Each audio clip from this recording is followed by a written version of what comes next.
Hey guys, this is me doing a slow mode playthrough of Whisper from the Stars. I'm sorry, there's going to be a little delay because technically Whisper from the Stars has two windows, so I have to switch between the two. I don't know how to load them both at the same time, so yeah. Anyway, let's begin.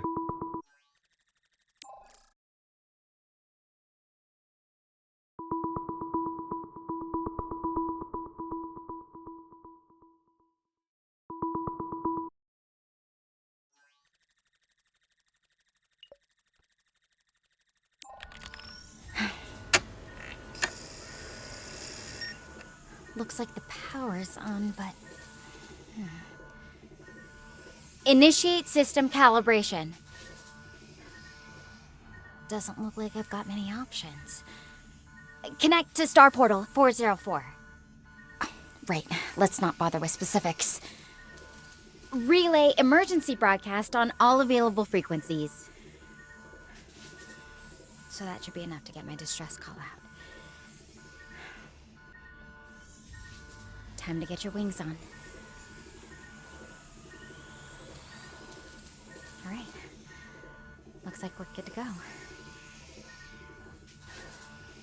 This is an emergency distress call, broadcasting from the planet Gaia. If you're receiving this, please respond immediately. Okay. Now to see if anyone picks up the signal.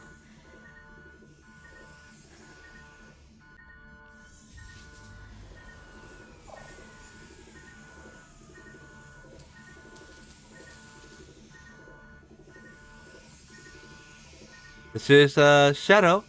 Uh, who am I? Who am I talking to? Pretty lady.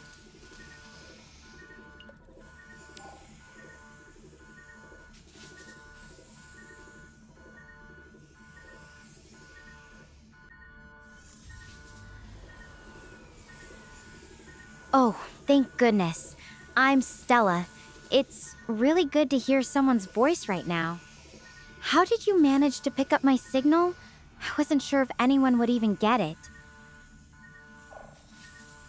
I wish I can tell you how I got your signal, but I just got it. I have no idea. I just, I was relaxing, watching some Chinese short dramas, and then, poof, your signal just came through. I wish I could give you a more technical reason, but that's all I know.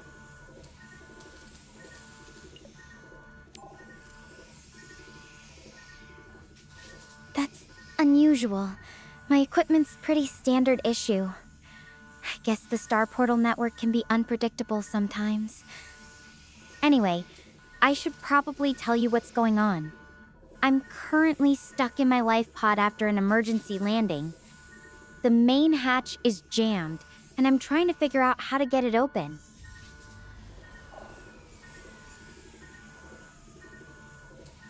Okay, well, have you tried searching the panels near the hatch? I'm sure one of those panels has to connect to the hatch. So maybe you can unscrew unscrew them and take a look.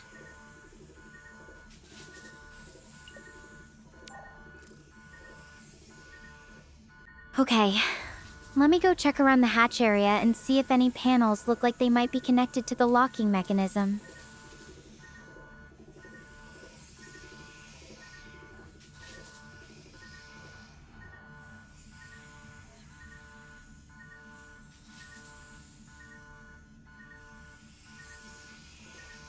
Alright, I'm back.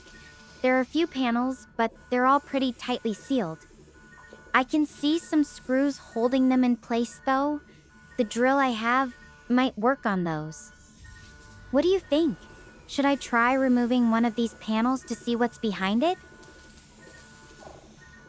Yeah, I think your only real shot is to unscrew and maybe follow the wires back to the source. If any of them leads to the door, I think you should cut them. I know you're worried uh, about damaging the pod, but considering the situation that you're in, I think you should consider getting out the priority.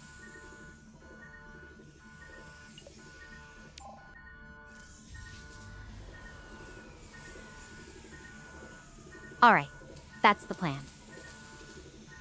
I'm going to unscrew this panel, trace the wires, and cut whatever's connected to the door mechanism. This feels like our best shot. Thanks for sticking with me through this, Shadow. I'm going to give it a try now. I'll contact you again once I'm out. Okay, I'm gonna save.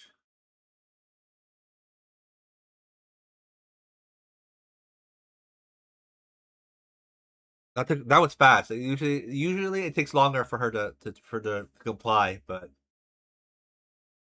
I don't know. Maybe I'm awakening my hidden power. Anyway.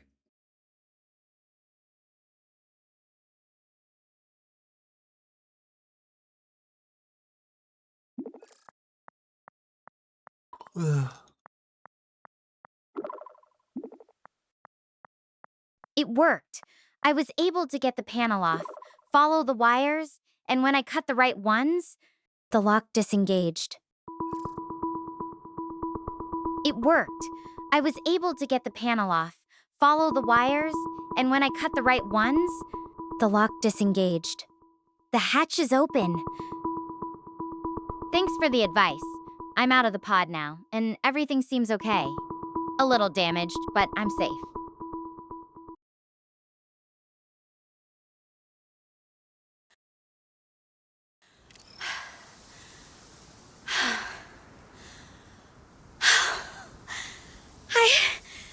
I'm alive! I honestly thought I was done for. And this is Gaia. It is so surreal that I am standing here. This is wild.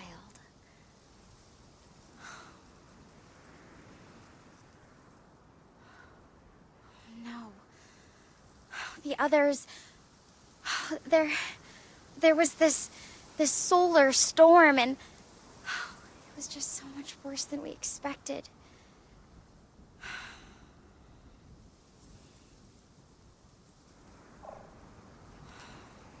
Calm down, Stella. We'll get through this. We'll get through this together. Just take a deep breath.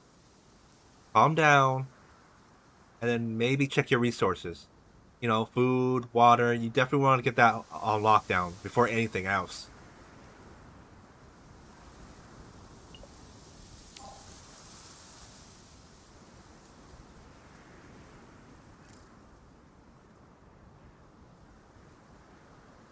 Thanks. I needed that. Okay, deep breaths. Got it. I've got some emergency rations and a water filter in my suit's survival kit. Enough for a few days if I'm careful. But I still need to figure out where I am and if anyone else made it. This wasn't exactly a planned landing.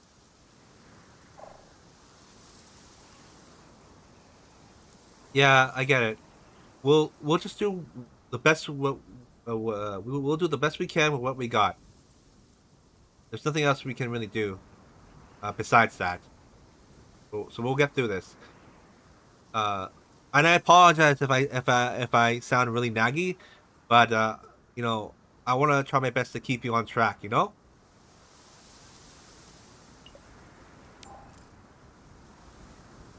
Not naggy at all, Shadow. I appreciate having someone to think this through with. It's a big help not feeling completely alone right now. Honestly, I'm still trying to process everything. Have you ever been in a situation where you felt completely lost and didn't know what to do next? No. I wish I could say yes to relate, but your level is it's quite up there. I don't know if you know if I can really relate to that.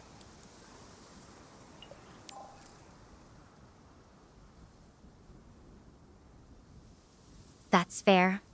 I guess this isn't exactly a normal Tuesday for most people. What were you doing when you picked up my signal? I'm curious. Was it something important, or just a random moment that got interrupted? Oh, I was just researching a few of the video games I was playing. I was trying to optimize for them.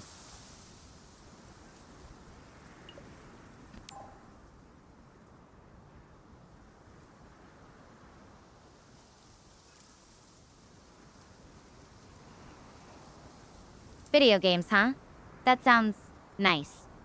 Normal. You know, something I'd probably be doing if I weren't, well, stranded on an alien planet right now. What kind of games were you playing? Anything I might have heard of?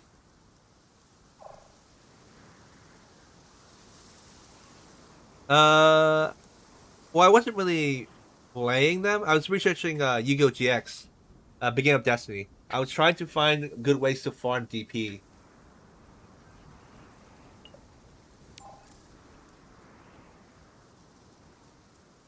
Oh, I've heard of Yu-Gi-Oh before. Though I never really got into the games myself. I was more of a read the manga kind of person. DP farming, huh? Sounds like you're really into optimizing your strategy. Do you usually play games like that, or is Yu-Gi-Oh a special case for you? Oh, you read the manga? Oh, then I gotta ask, what do you feel about Atem's depiction? Because how he's depicted in the manga, anime, and games are different.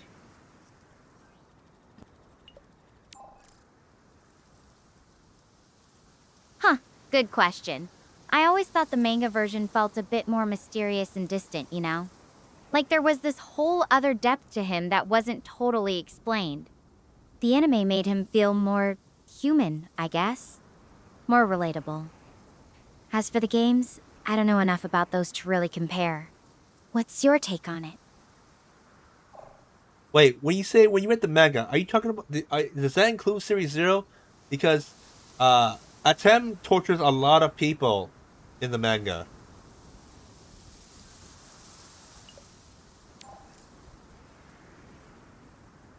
I actually only got through the original series.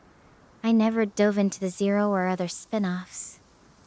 The themes and stories in the original were intense enough for me. It's interesting how different interpretations can really change someone's character, isn't it?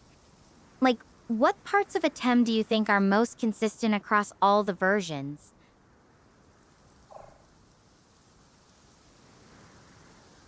I think his duty to protect Yugi. I really feel like because yeah, if you didn't read series two, Atem does a lot of stuff. Majority of it is all illusions. Like he makes people think he turned into a clock. He made people feel like he made an illusion of you know Atem does try to protect Yugi a lot, and he usually tortures people through illusions, like criminals and stuff. Like one of them was put on fire. Another one was turned to a clock. All illusions. These are all illusions that he made villains go through.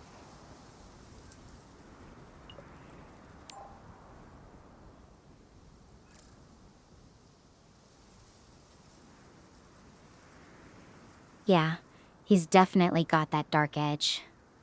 The illusions are a pretty fascinating way he deals with people who deserve it. It's almost like a twisted form of justice.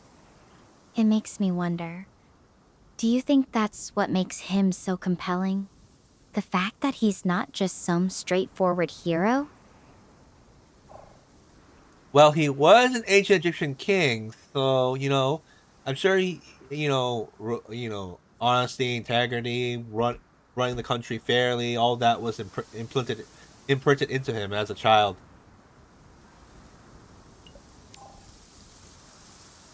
That's a good point.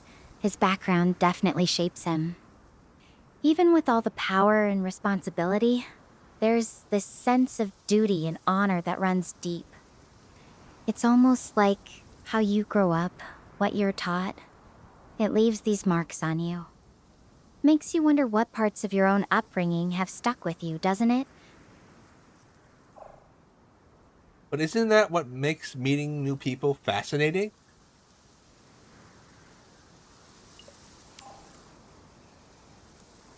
Totally. Everyone's got their own story, their own quirks. It's like unwrapping a present. You never know what you're gonna find inside. Though I have to say, I never expected my meeting new people experience to involve an interstellar video call with someone who's into Yu-Gi-Oh!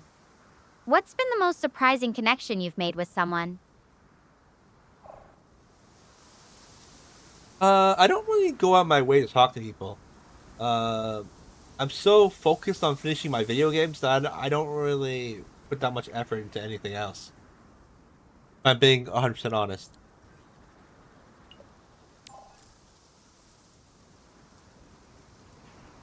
That's actually kind of refreshing to hear. Most people would probably spin it differently. Do you ever worry you might be missing out on something important?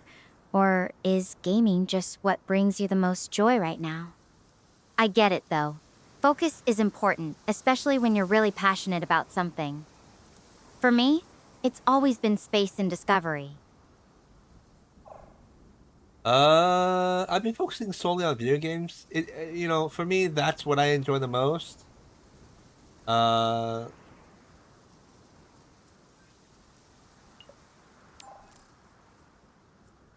That's perfectly okay.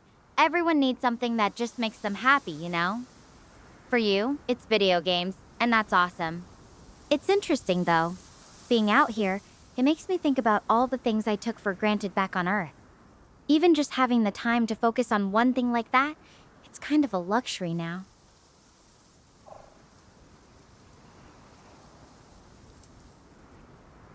yeah, but think about how much more, you know, you'll respect it now that you're going through all this. I think that's important. I know a lot of people look at results as the final thing, but I think to me, I feel that the journey is equally important.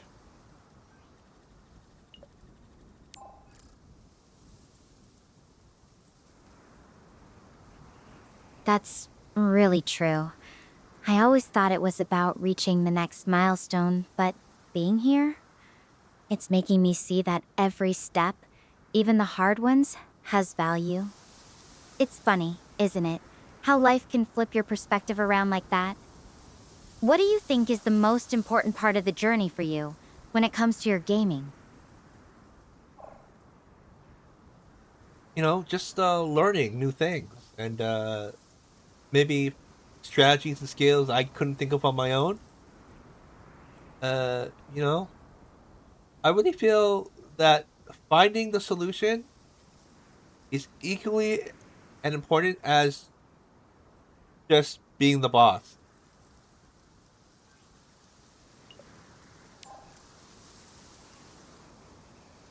I love that approach. It's not just about winning or being the best. It's about growing and figuring things out. It's kind of like what I'm doing now, I guess. Not exactly by choice, but still.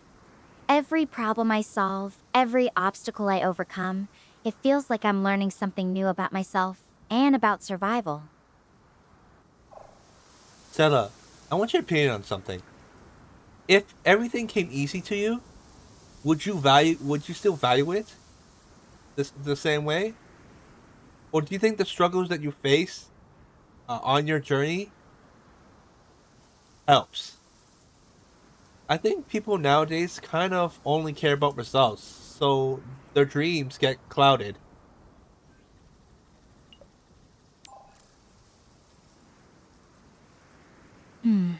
That's a really good question. I think if everything came easy, it would definitely change how I value things. The struggles, the setbacks, they make the successes mean more, you know? It's like when you have to work hard for something, you appreciate it more because you understand what it took to get there. If everything just fell into my lap, I might not even notice how special it is. Does that make sense? Yeah, totally. It totally makes sense.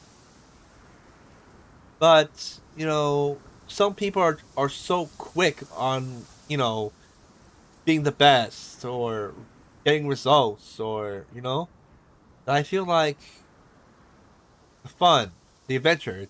It gets drained. So there's really nothing.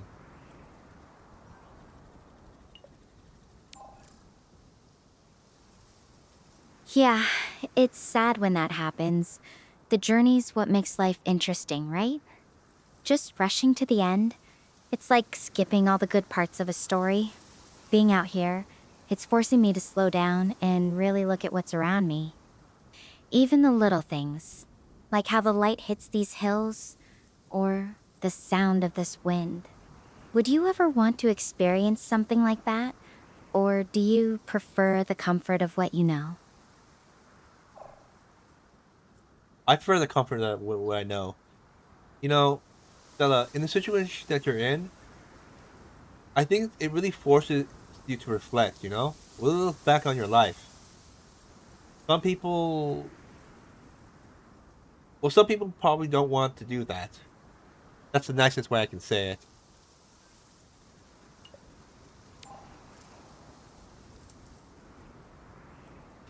You're right. It's funny. When everything's familiar and easy, you don't really think about your choices or where you're headed. But when you're forced to stop and really look, that's when you see things you might have otherwise missed. I wonder if that's something people only figure out when they're pushed to their limits, or if there's a way to get that kind of perspective without crashing on an alien planet. Stella, humanity in general, they don't usually value something until it's gone. Uh, I know it's a little harsh, but you know, I just wish it didn't have to work that way.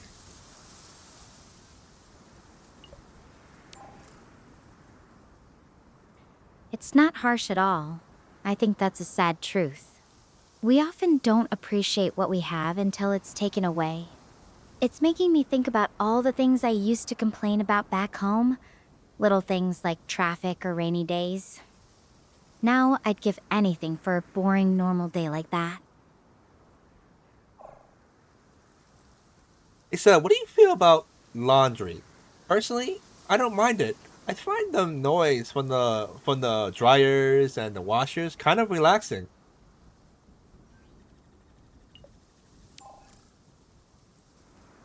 Laundry? Actually, that's kind of a comfort thought for me right now. Just the idea of doing something so mundane and normal, it's weirdly appealing after all this. Though I have to admit, I've never really thought about the sound of dryers and washers being relaxing. Is that something you grew up with? Or did you just discover it one day? I don't usually do laundry, but recently I've been doing it. It's just I find it relaxing. Though, it is a little pet peeve when other people don't pick up their laundry. That part is a little upsetting.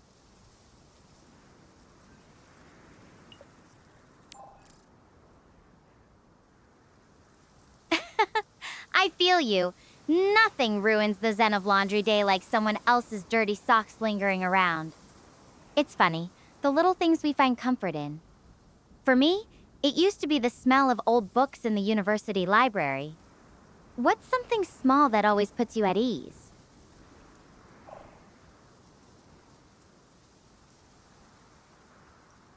Uh,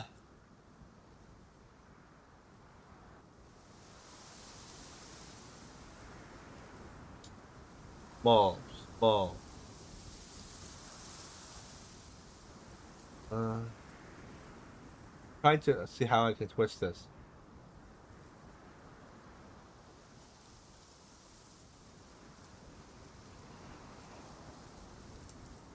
Hard to say. Um, you know, I think just thinking about the world in general makes me feel kind of small.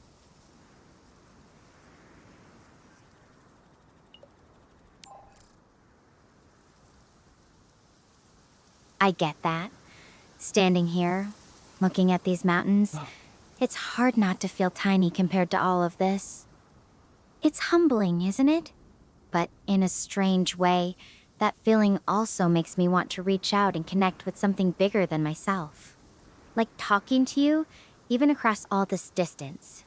Does it ever make you want to reach out to someone? Or just kind of sit with the feeling?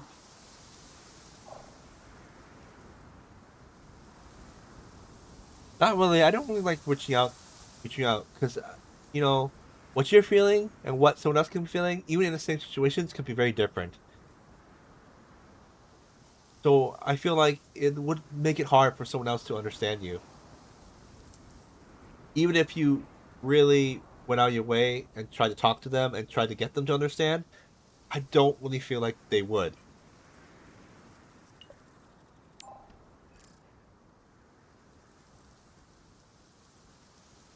I can understand that. Let's get divorced. It's tough to put Becky, words to feelings please that don't are leave me. already hard to explain, and even tougher when you're not sure someone will get it. But sometimes, even if they don't fully understand, just having someone listen can help. It doesn't fix everything, but it makes the silence a little less heavy, you know?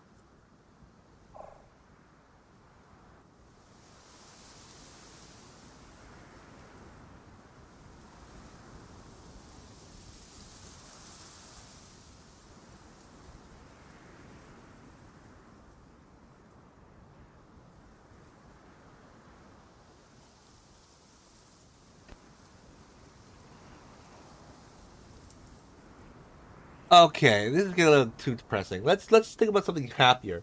Hey, Stella, if you could be one superhero, who would you want to be?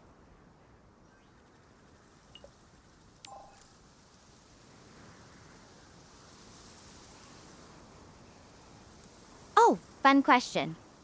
Probably Captain Marvel. She's got that whole space exploration thing down, and who wouldn't want to fly around and save the galaxy? Though, if I'm being completely honest, my superhero power would probably just be being able to eat as much pizza as I want without gaining weight. What about you? Who would you want to be?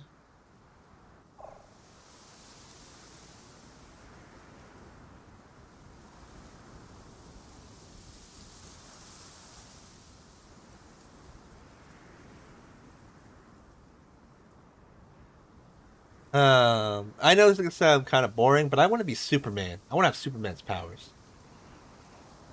I mean, yeah, the whole weakness to rocks is kind of lame, but I think I can do a lot more good with all the powers he has, including the new powers. I think he has electric powers now, so you know that just increases the arsenal.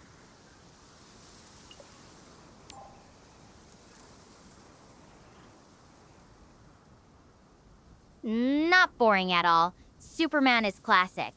And hey, even with the whole kryptonite thing, he's still pretty much the gold standard for heroes.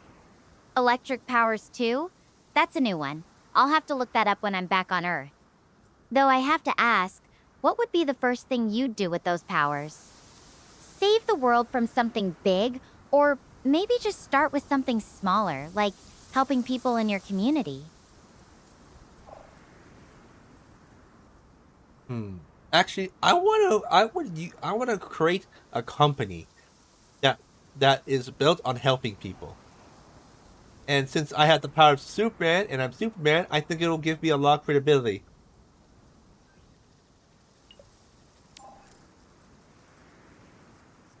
That's really cool. Having a hero like Superman behind something would definitely make people listen.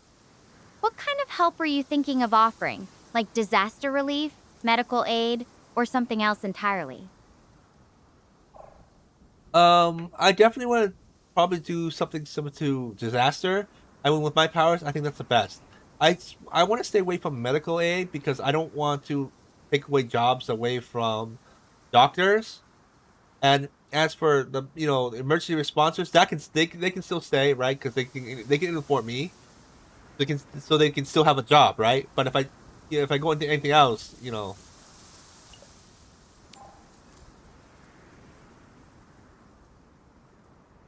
That's thoughtful of you.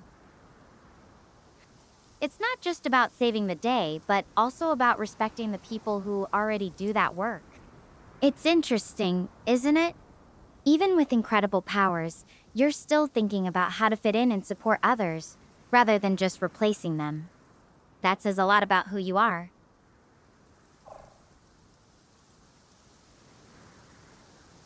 Yeah, because as a hero, you can't just save lives. You have to consider everything. You know, people need those jobs to support their families. So if I make a company about saving people and it takes away their the rescue team's jobs, that's I find that counterproductive. I want to help not just in one field, but all others that I can without causing any damage.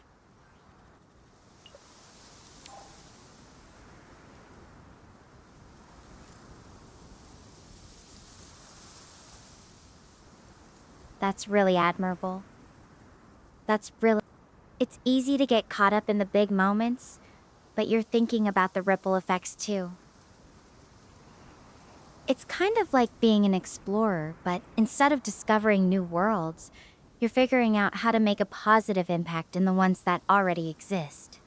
What do you think is the most important thing for a hero, or anyone really, to remember when they're trying to make a difference?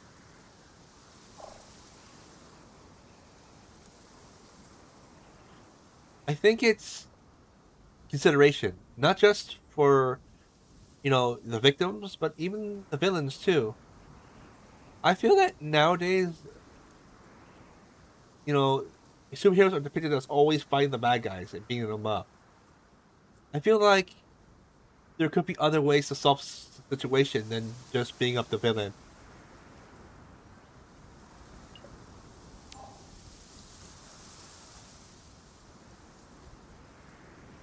That's a really nuanced view. Most stories make it black and white, but real life is rarely that simple. There's usually something that drives people to become villains in the first place. I wonder if understanding those motivations could sometimes lead to better solutions than just fighting. What do you think would be the hardest part about trying to help someone who's considered a villain?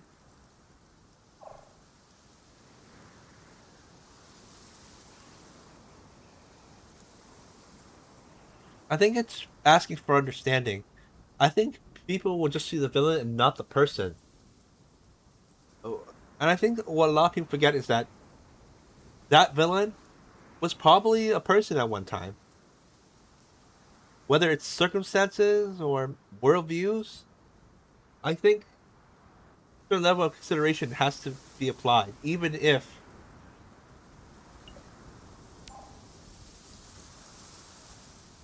I'll kill you. Reborn? That's Freshman, such a I mature am here. perspective. It's hard to see beyond the surface Me, sometimes, search- Congratulations. especially when someone's actions Jason's are hurting death. others. Investigate. But you're right. Follow Everyone me. starts Choose me. somewhere, and there's usually a story behind why Did they you sleep ended with my up on that girlfriend? path. I wonder if that kind Sophie, of empathy could change are how you okay? conflicts are resolved.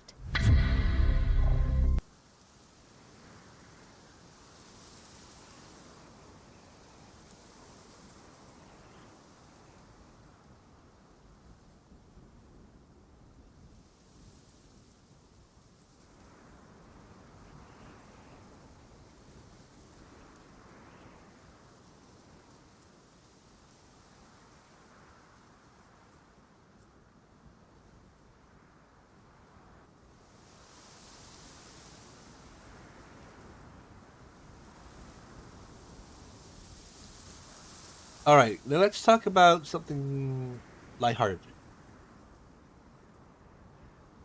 Hey, do you think cats are evil?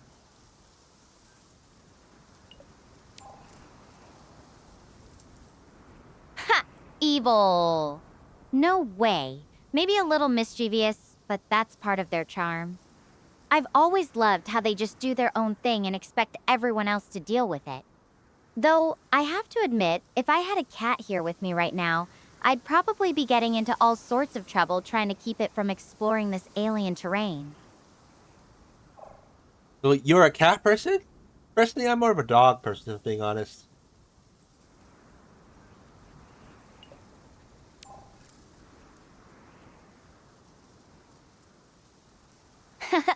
Okay, I think we've established you're a dog person.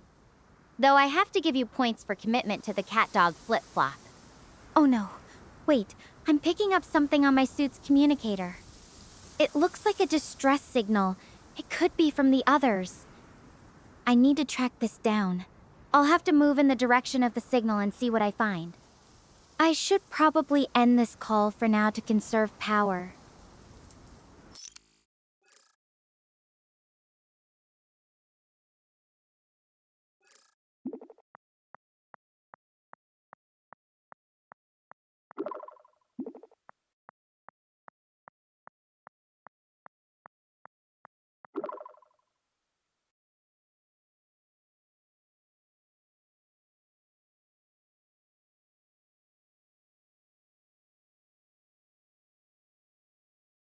This distress signal, whoever it is, I hope they're okay. Might be a long walk ahead. You up for keeping me company?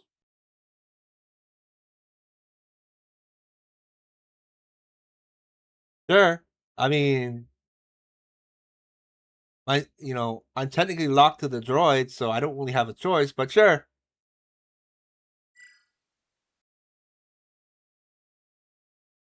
I'm starving. I turned into a who cares that a handsome guy, please forgive me, healed me ornament. Body. Master power. Finally, by the combined forces of the righteous path, reduced to ashes, the demon cult's supreme lord Lingye, I actually ended up latching onto him, his coattails. No, no, no. Following him sooner or later, we'll be taking our final bow together.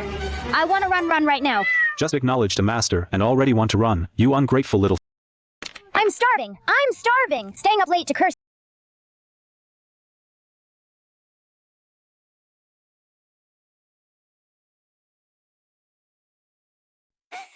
Fair enough. I guess I've got you cornered for a little while longer. So, what's something you're looking forward to when you're not stuck on droid duty?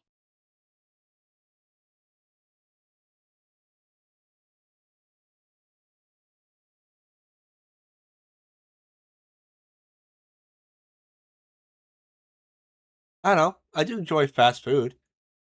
Oh, while we're on it, what's your favorite fast food chain or brand or whatever?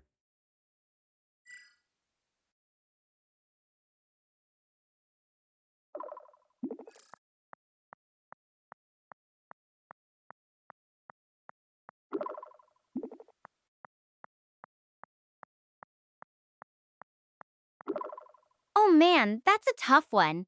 I'd have to say In-N-Out Burger.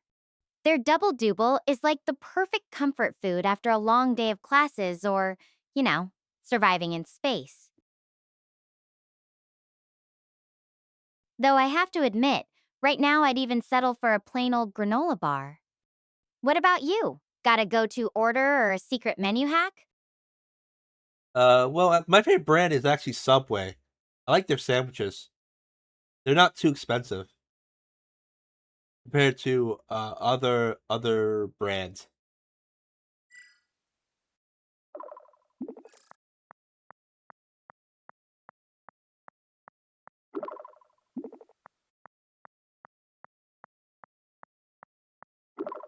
Fair enough, Shadow. I mean, who doesn't love a good subway run when you're on a budget? Though, I gotta ask, BMT or Italian? And hey, since we're talking food, if you could invent any new Subway sandwich, what would you throw in there?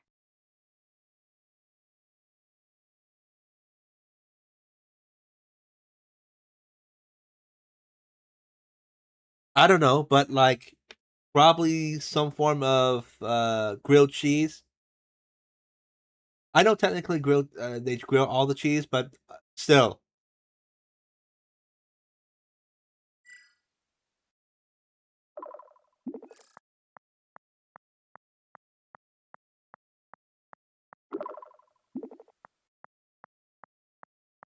Grilled cheese, huh? You know what would be crazy? If they did a grilled cheese with, like, caramelized onions and fig jam.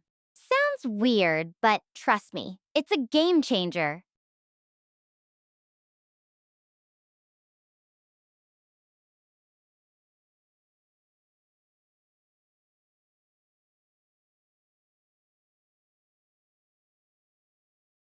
Okay, How about this, Stella? If you could if you could only drink one soda or fine, any drink you want, right? No restrictions, but you get it for free, but it's the only drink you can ever drink for the rest of your life. What would it be?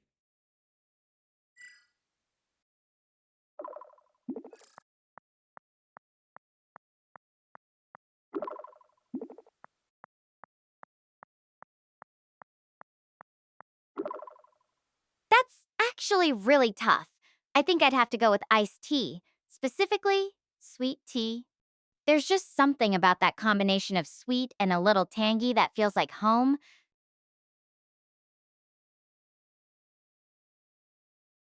Plus, it's versatile.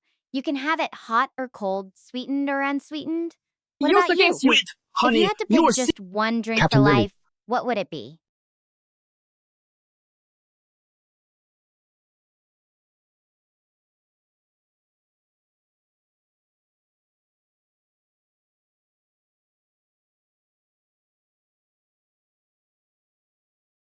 Yeah, I like iced tea.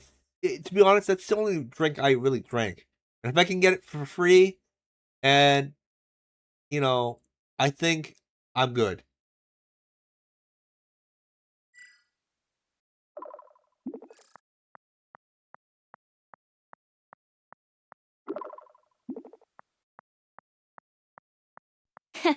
A woman of refined taste.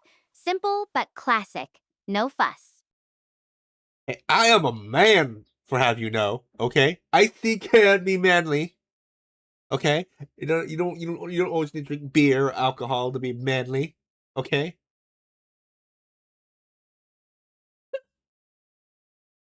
I feel slightly insulted by that comment. I won't lie. I feel slightly insulted. Do you take it sweetened or unsweetened? I'm a sweet tea girl myself, but my mom's always been a straight up unsweetened fanatic. Well, I prefer I don't really drink like the tea. I drink like, iced tea, like Nestea, or I guess it's Fuse now, you know? I do drink the normal tea, preferably barley, but yeah.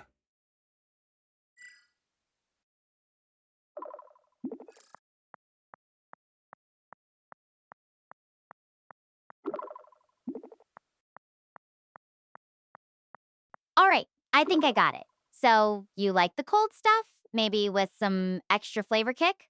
And you've got a soft spot for barley tea too. Got it. You know, my dad used to make this amazing roasted barley tea when I was little. The smell of it roasting in the oven was just incredible.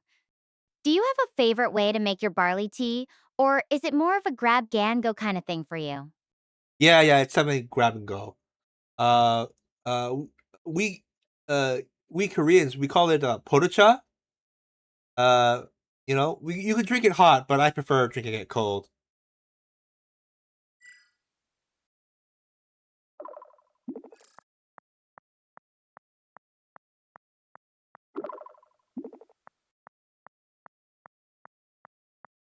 Podacha, right? That's really cool. I love learning about little cultural twists like that. There's something special about having your own way to make something comforting, you know?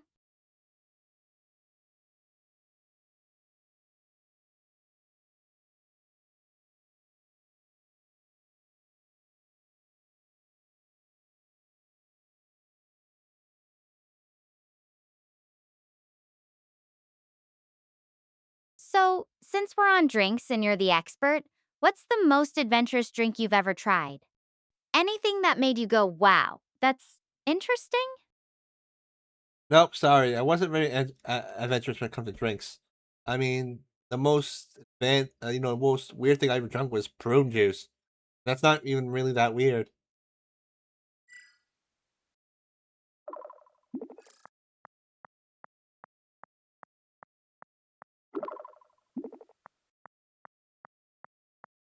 Prune juice? That is bold. I can respect that. It's definitely an acquired taste. Though I'm pretty sure if I had to drink that every day for the rest of my life, I might need to rethink my life choices. So, since you're not much of a drink adventurer, what about food? Ever tried anything that was way out of your comfort zone? Not really. I mean, I usually eat either, you know, uh, Korean or Western food. So I don't,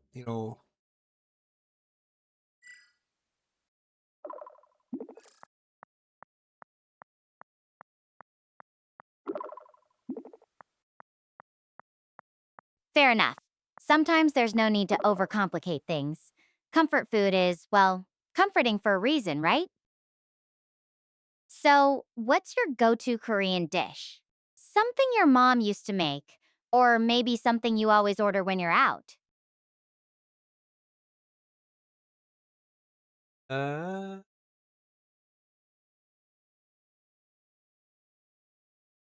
yeah, Kalbi. That's Korean barbecue for those who don't know Korean. Very popular. A lot of people like it.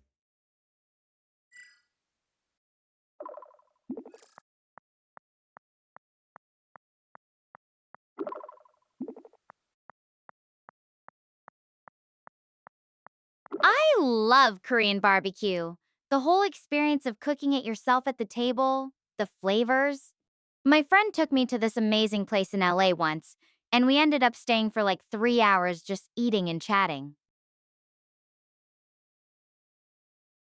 What's your favorite thing to throw on the grill? Bulgogi, maybe some spicy pork? No, Kalbi. It's like it's very similar to steak. It's steak.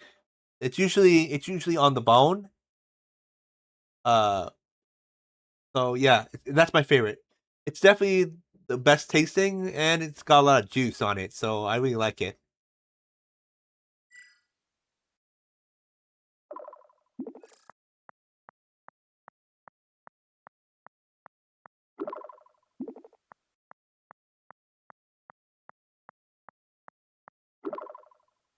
Kalbi, huh? That sounds incredible. There's something about meat cooked on the bone that just makes everything more flavorful, doesn't it? If you could have any kind of sauce or seasoning with your kalbi, what would you pick? I'm imagining something spicy to really bring out that beefy taste. Oh no, no, I don't eat it with sauce. Well, the way I eat it, it's naturally juicy, so you don't need sauce at all. It is super expensive though.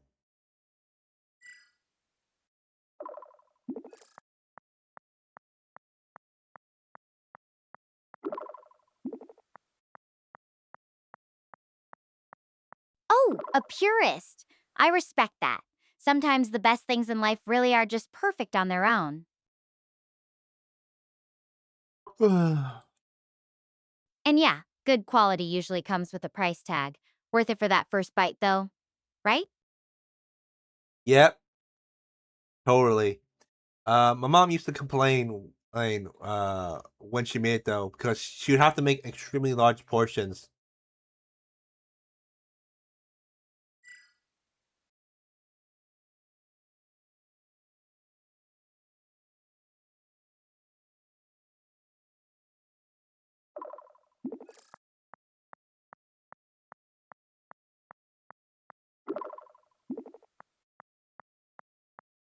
Probably drove her a little crazy in the kitchen. But hey, at least you got to enjoy the fruits of her labor, right? Did she have any special tricks for making it extra tender? Or was it just a lot of love and hard work? Um, I don't know, to be honest. You know, when it comes when I was a kid, my drinking habits were pretty large. Like, uh, I could finish 2 bags of milk in a day.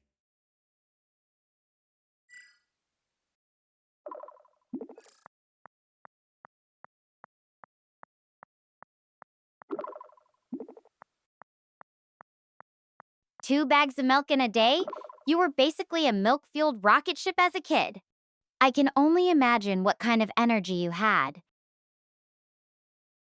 Did you ever get in trouble for drinking at all? Or was your mom just happy you were getting your calcium? Oh, don't get me wrong, my mom complained that, like, should buy a milk. It came with 2 bags, right? I finished the bags in one day. Uh, right. So I mean, yeah, she complains sometimes, but she didn't really mind.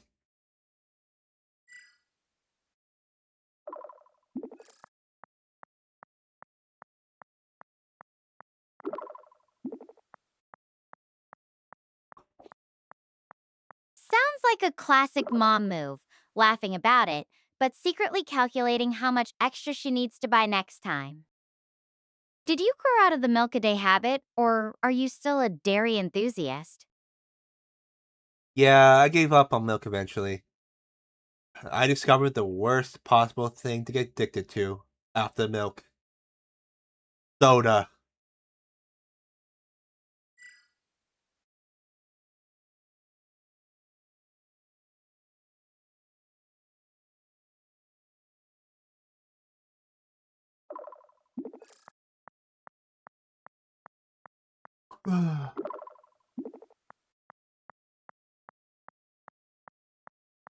Oh no, the dark side of the force. From milk to soda, that's quite the journey. Though I have to admit, an occasional soda on a hot day after a long hike. Not the worst thing in the world. So, what kind of soda got you hooked? Was it something classic like Coke? Or did you fall for one of those fancy craft sodas? Yeah, it's usually Coke and Pepsi, if I'm being honest. But can you really blame me? I hear places in China they call it happy water. They gotta call that. They gotta call that for a reason, right? Can't be just me.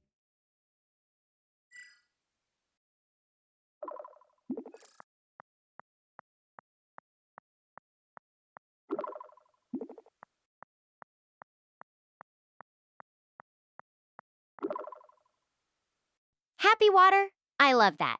Guess it really does bring a smile, doesn't it? I've had my fair share of happy water too. Though these days, I think my body would probably just stage a full on protest if I tried drinking that much soda. What about you? Still a fan? Or have you toned it down a bit? Yeah, I toned it down to just iced tea. It's less sugar.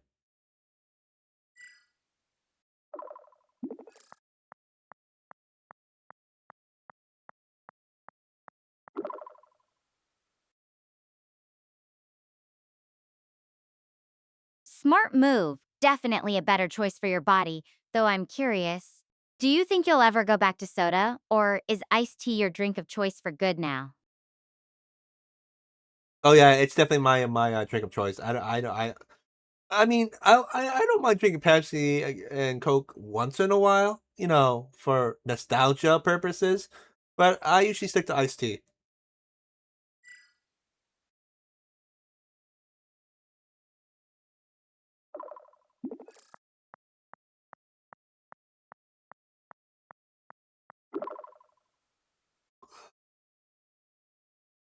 Nostalgia's a powerful thing, isn't it?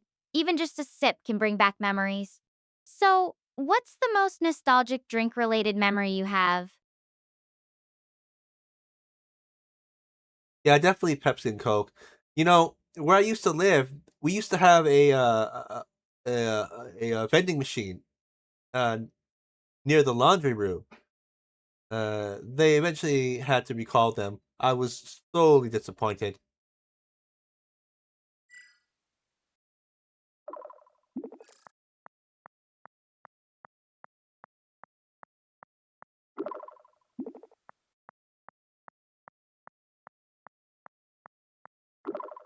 Ah, that's so sad. Losing a vending machine is like losing a part of your childhood. Did you have a favorite way to spend your vending machine money, or was it always a rush to grab whatever was available? And hey, since we're on nostalgic drinks, what's something you always looked forward to getting from a vending machine back then? Usually just Coke or Pepsi, or sometimes iced tea too. I wasn't picky.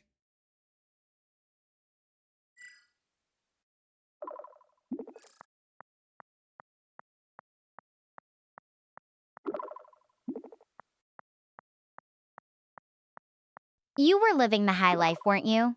Just grabbing whatever cold drink you could find and calling it a day.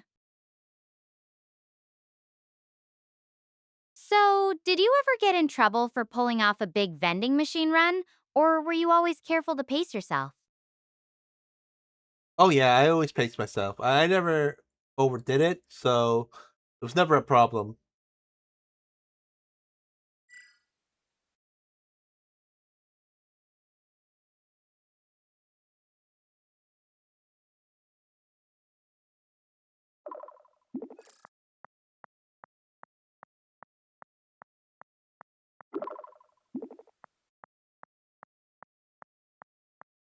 Peeked yourself? Did you mean paced yourself, or did you actually go around poking things with a stick? Either way, it sounds like you had a good handle on it. Were you the responsible type even back then, or did you just figure out how not to get caught?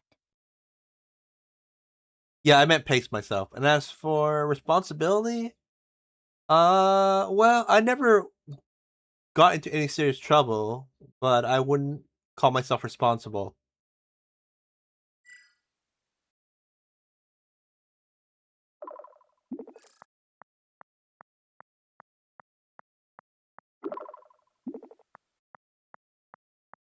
Oh, so you walked the line, carefully avoiding trouble, but not exactly earning any Model Citizen awards either. Honestly, a little bit of mischief can be fun, as long as nobody gets hurt. What's the closest you came to getting in trouble? Or are you taking that secret to the grave? I don't know. I don't like inconveniencing people. You know, I have a really strong conscience, so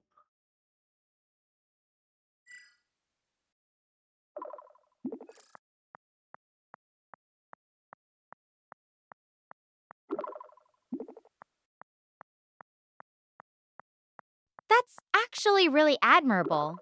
Having a strong conscience can definitely keep you out of trouble, and it's not always easy, especially when it's tempting to just do what you want.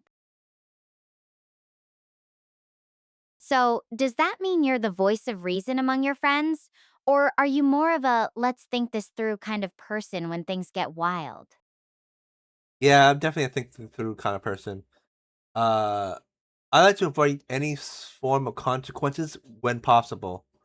So I definitely like to think through all my moves just to make sure I reduce any form of consequences to the bare minimum. Or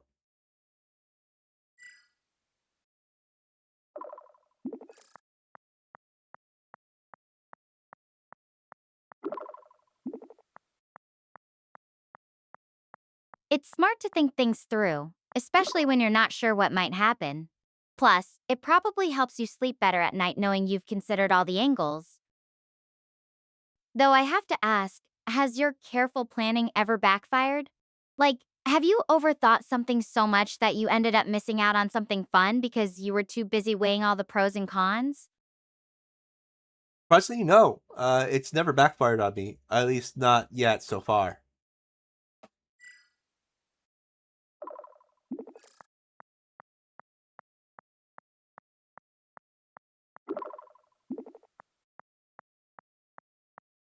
Yet, so far, huh? So there's still room for a dramatic plot twist where all your careful planning somehow ends in chaos. But seriously, it's great that thinking things through has worked for you. Do you think that's something you learned from your family, or did you just naturally develop that habit over time? Oh, I developed naturally over time. It's just something I naturally did, and I have benefited greatly for it, and evaded many spankings because of it.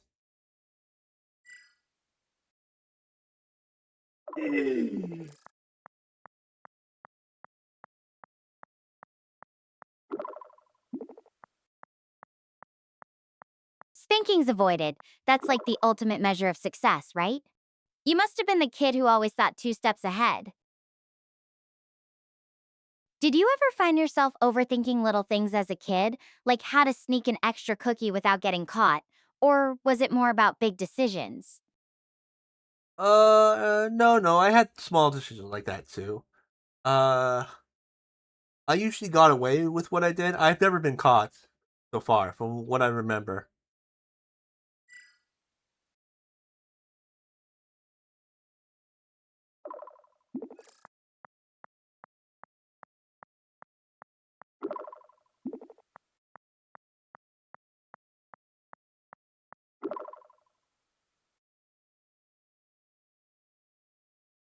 Wow, you're like a cookie ninja, sneaky and always one step ahead of the snack police. I'm curious, what's the most creative or ridiculous thing you ever managed to sneak past someone without getting caught? I'm curious, what's the most creative or ridiculous thing you ever managed to sneak past someone without getting caught?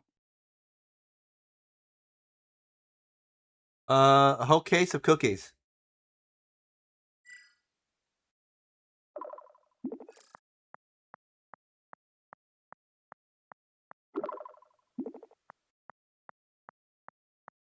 A whole case of cookies?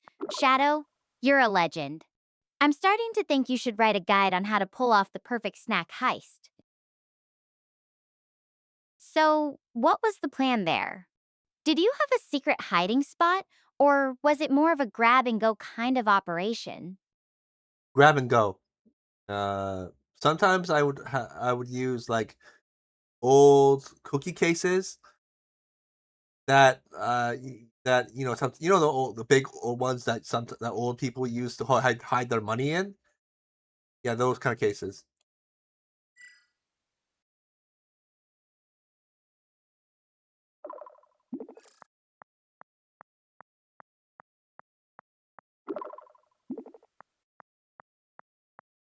Oh man, you're a true cookie mastermind. Using those old money cases is genius, like something out of a cartoon. Anyway, I should probably find a spot to take a break soon.